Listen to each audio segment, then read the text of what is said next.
چارەسەرەکان یادی خوا بکە، ذیکری خوا دڵەکان ئاوەدان دەکاتەوە. هەمومان لە خۆمەوە بۆ جەنابتان بەردەوام ذیکر و یادی ئەڵڵا بکە. هەر کاتێک کە دڵی یا ئەڵڵا فەرەحێک بە دڵتا دێ، کە دڵی سوبحان ئەڵڵا فەرەحێک بە دڵتا دێ، دەستەکانت بەرزکەوە بۆ لای خەڵک نا، بۆ لای خوا. لە نیوە شەوێکە پێش نوێژێکی بەیانی دوای نوێژەکان لە بەرماڵەکە لامەت شۆ، دەستەکانت بەرزکەوە، خوا گوێی لە دەنگت بێ، بەسە دوعا بکە. پێغەمبەری خوا صلی الله علیه وسلم کاری بۆ ئاسان کردوین، ئەو ڕەحمەتە چەند دوعایەکی پوخت و کورتی فێر کردوین. یەکێ لەو دوعایانە عەبدوڵڵای کوڕی مەسعود ڕەزا و ڕەحمەتی خوای لێ بە سەحابەی پایە بەرز دەفەرمێ پێغەمبەری خوا صلی الله علیه وسلم هەمیشە ئەم دوعای دەکرد، ئەم دوعای دەکرد و ئومەتەکەی فێر کرد کە بڵێن اللهم إني أسألك الهدى والتقى والعفاف والغنى.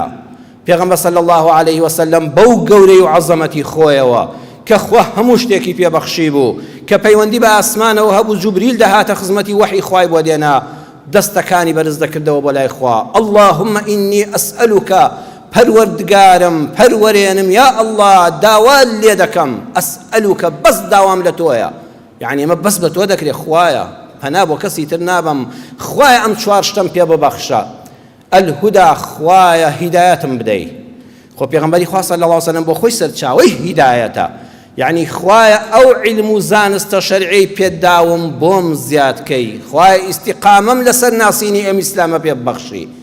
بەردەوام تۆش دوعا بکە بڵێ خوایە گیان ئیسلامەتیم ناسیوە دامەزراوم کەی لەسەری، لە کۆسپێکا تووشی کوفرێک نەبووم و ناشکوریەک بەدەممانەیە و لا نەدەم. دوعای دەکرد و دەیفەرموو یا ڕەبی خوایە تەقوام پێ ببەخشی. خۆ پێغەمبەری خوا هەموو کەسی فێری تەقوا و خوا ناسی کرد، بڵێ خوایە گیان ڕاگیراوم کەی لەسەر ئەوەی فەرمانەکانی تۆ جوان جێبەجێ بکەم، لە نەهیەکانت خۆ بپارێزم. سێمیان داوای دەکرد لە خوای پەروەردگار، دەیفەرموو یا ڕەبی خوایە عەفافم پێ ببەخشی.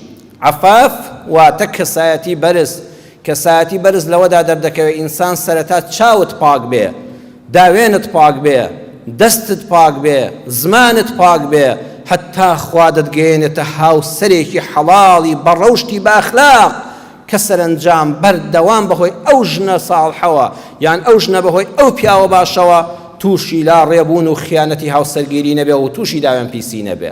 خوایە ئەو پاکیەتیان پێ ببەخشە. چوارەمیان دەیفەرموو ئەلغینا، یا ڕەبی خوایە دەوڵەمەندم کە، خوایە غەیری خۆت محتاجی دەستی بەندەکانتم مەکە. بەچی؟ خوایە ئیشی چاکم پێ ببەخشە، تووشی ئیشێکی وا بم بژێوی ژیانم مسۆگەرکە. خوایە پارەیەکی حەڵاڵی زۆرم پێ ببەخشە کە بتوانم هاوکاری خەڵکی بم و خەڵک هاوکارم نەبێ. ئەمەشم پێ ببەخشە ئەلغینا بەچی؟ بە دڵخۆشی، بە لەشی ساخ، بە ماڵ و منداڵی ساڵح، بە وڵاتی پڕ عەدالەت و ئارام. یا ڕەبی خوایە بە دڵێکی پڕ لە قەناعەت، چونکە ئەگەر هەموو پارەی دنیا هی تۆ بێ، هەموو شەریکات و کۆمپانیا هی تۆ بێ، ئەگەر لەشت ساغ نەبێ زۆر هەژاری، ئەگەر دڵت خۆش نەبێ زۆر هەژاری، ئەگەر ماڵ و منداڵت ساڵح نەبێ زۆر فەقیر و داماوی، ئەگەر وڵاتت ئەمن و ئەمانی تێدا نەبێت لە دەستی دەدەی. ئەمجا لە سەر و هەموو شیانەوە ئەگەر قەناعەتت نەبێ لە ناو دڵا بە پارە تێر ناخۆی. خوایە ئەو دەوڵەمەندیم بەنسیب بکە. ئەم دوعا و پاڕانانەوە ئینسان شەحن دەکاتەوە. ئێمە بەداخەوە ئەو هەموو شتە لەبەر دەکەین، ئەو هەموو ژمارە تەلەفۆنە لەبەر دەکەین، تو چوار کەلیمەیە اللهم إني أسألك الهدى والتقى والعفاف والغنى. بە کوردی خۆشمان بۆم شەرحکردن، جارێک کەش گوێی لێ بگرنەوە و تێی بگەن دڵتان فەرەح دەبێ. دووەمیان هەرگیز خۆت بە بێبەخت مەزانە، واللهی کەس بێبەخت نییە، دڵنیابە. وەکو ابن عطاءالله السكندري رحمة خواه لێ بێ لە حیکەمەکانی دەفەرمێ إذا كشف الله له حكمته في المنع عاد المنع عين العطاء. دڵنیابە هەر کاتێ خوا پەردەی بۆ لادای لەسەر ئەو شتەی کە زۆرت حەز لێ بووە و بەنسیب نەبووە، خوا پەردەکەی لادا کە چه خێرێک لە پشتیەوە بووە، دەڵی خوایە ئەوە بەخشینە. منعی خواش جۆرێکە لە بەخشین، بەس چاوی من و تۆ ئەمڕۆ تێی ناگا. ئەگە خوا پەردەکە لادا زۆر شت هەیە ئەو پەڕی هیوایەت و ئاواتت بۆ بۆن نەبووە، ئەوەش جۆرێکە لە بەخشینی خوا، بەڵام بە جۆرێکی تر. سێیەم هەرگیز ناومێد مەبە لەکردنەوەی دەرگای خێری دوای تنگانە، ئیلا خوا دەرگات لێ دەکاتەوە.